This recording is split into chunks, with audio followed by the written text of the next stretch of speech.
Blonde, bad build. How you doing today? How you be? You didn't like that, huh? That was, of course, MAGA Republican Congresswoman Marjorie Taylor Greene at the airport being mocked by someone who was walking by. And if you missed last week and it's news, or was it 2 weeks? No, I think last week. Then maybe you missed the context for what happened there and what the meaning of the words bleach blonde, bad built, butch body are. But we'll get into that in this segment. And actually, interestingly enough, even with my horrible feelings towards Marjorie Taylor Greene, I do want to make a point about how we should keep our criticisms about substance and our mockery about things that don't violate our principles, such as not body shaming, right? Don't we have that principle? And we are opposed to Marjorie Taylor Greene when she does it, so then us doing it back at her, I actually don't think is the proper response. But I want to hear from you in the comments as we go through this. If you notice yourself feeling irritated, let it out on me in the comments, okay? That's perfectly fine. But here's this moment one more time. And again, no one's feeling bad for Marjorie Taylor Greene, but I do want to make sure we're clear on our principles. Blonde, bad build. How you doing today? How you be? You didn't like that, huh? Okay, so there it is again. And before I do dive into my thoughts on this, if you missed this, here's the context where Marjorie Taylor Greene starts it for sure, and she's continued. I'll put a photo up on screen where Marjorie Taylor Greene is continuing to mock the eyelashes of Jasmine Crockett. And she did so in this hearing. And that prompted Jasmine Crockett to say, okay, well, if she did that and this hearing doesn't seem to be holding her accountable, or the rules in the hearing, would I be able to say something like, and then you know how that story ends. Here it is. Do you know what we're here for? You know we're here about AG. I don't think you know what you're here for. Well, you the one talking about. I think your fake eyelashes are messing up. No, ain't nothing. Hold on. Listen. To take down Ms. Greene's words. That is absolutely unacceptable. How dare you attack the physical appearance of another person? Are your feelings hurt? Her words down. Aw. Oh, girl, baby girl. Who's It's me. Miss Crockett? I'm just curious, just to better understand your ruling. If someone on this committee then starts talking about somebody's bleach blonde, bad built butch body, that would not be engaging in personalities, correct? A what now? Chairman, I make a motion to strike those words. I don't think that's a Hold on. part of I'm trying to find clarification on what qualifies. Chairman, motion to strike those I had no idea words. what you just said. And we'll get to, after having this discussion, another interview moment with MTG here in a second. But what are my thoughts? Well, I think that, as I said previously, sort of in a satirical way with reading that fake statement that was written for me by my publicist in that other segment, I genuinely do mean what I was saying, though, which is that no matter how vile someone is, if we want to be principled, and I think the most compelling in our messaging and criticism, we don't need to violate our principles in our criticisms, right? And so we've seen for so long, sort of more on the cultural side of the political discussion, these moments where the right wing gets obsessed with body shaming. Obsessed. And then we push back against that. It's a little weird to flip around and go, well, now we're going to do it because we hate this person. Well, they might hate those people. So I think that's a little bit irrational.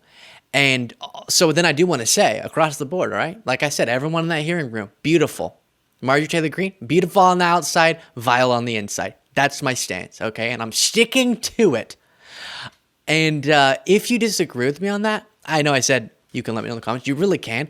But you're crazy, because I feel like this is obviously the correct stance. And make sure that you're subscribed to this YouTube channel while we're having this discussion. Now, I know that this sounds like sort of the, oh, we should never be aggressive and we should never be ruthless and Republicans can just whoosh, whoosh, whoosh, whoosh in these hearing rooms and be ridiculous and then we have to sit quietly and be respectful. No, that's not what I'm saying, okay? And so don't accuse me of that if that's what you were thinking. What I'm saying is go in those hearings, be ruthless. I love so much of the work that Jasmine Crockett has been doing in exposing how ridiculous these individuals are by showing up in these hearings with the energy and with the criticisms that we need to be hearing. And Dan Goldman and Jared Moskowitz, I should say, I almost said Jasmine Crockett again, and AOC, they've been showing up like we've wanted them to and making fools out of Republicans in these hearings. So that's awesome. But I think America, to overgeneralize, looks at a moment like the one we observed, and instead of thinking just what they should think, which is MAGA is causing the House to come to a halt in its progress. This is not a serious governing party. Democrats know how to and have gotten things done when they have power. Republicans don't and haven't.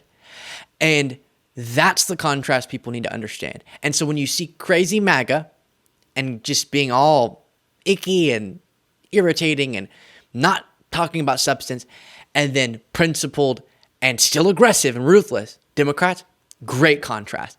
But I think when the moment becomes just sort of a food fight, it loses the power that we've experienced in a lot of these other hearing moments, where you can still mock the heck out of them.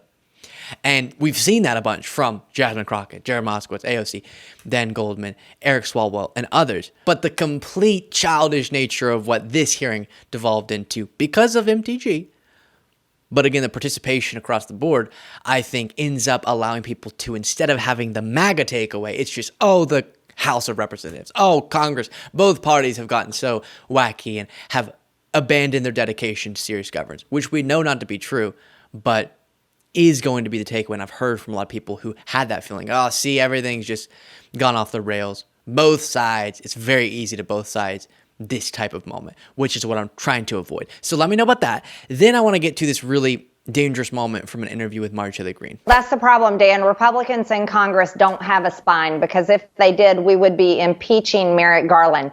Merrick Garland basically issued a kill order for President Trump. That raid on Mar-a-Lago should have never happened as a standard normal practice. Like they're claiming it's totally okay that they did that. It wasn't okay. Donald J. Trump is the former president of the United States and the Republican candidate for president this year in 2024. He should have never had his house raided. Melania Trump's bedroom raided. Barron Trump's bedroom raided, all of their personal items. They stole President Trump's medical records, his passports, and other important personal documents that President Trump had to get back. So just wrong, and more wrong there from Marjorie Taylor Greene. But the notable part was, quote, Merrick Garland basically issued a kill order for President Trump. And I've been covering this a bunch, but this is out of control, what we're seeing from MAGA on this issue. Trump started it by saying that the deadly force was authorized in the raid of Mar-a-Lago, and framing that as somehow FBI agents were encouraged to use deadly force, when in reality the document they're talking about is standard operating procedure, restricting when deadly weapons can be used to only when there's a threat of serious bodily harm or death, and that's imminent. And that's what it was laying out, and they turned that into, it was encouraging FBI agents to shoot Trump or something, and then Trump saying they were authorized to go through my Secret Service agents and put them in the line of fire, just deranged stuff. And then in Biden's, in the search warrant of Biden's home, the exact same documentation was a part of it. So completely illogical, but also extremely dangerous, and I think it's one of the chief examples of how far MAGA is willing to go now. And I mean the MAGA leaders, the MAGA voters, then genuinely believe it. But Marjorie Taylor Greene knows it's not accurate. 2 seconds of Googling, as I recently said, proves to you this is a nonsense talking point.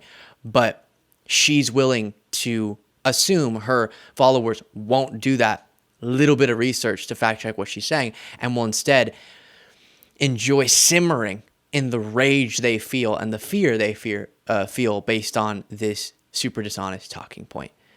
I'll leave it there. Like I said earlier, make sure you're subscribed. And if you want to go a step further, you can do so by becoming a member. And you do that by clicking the join button.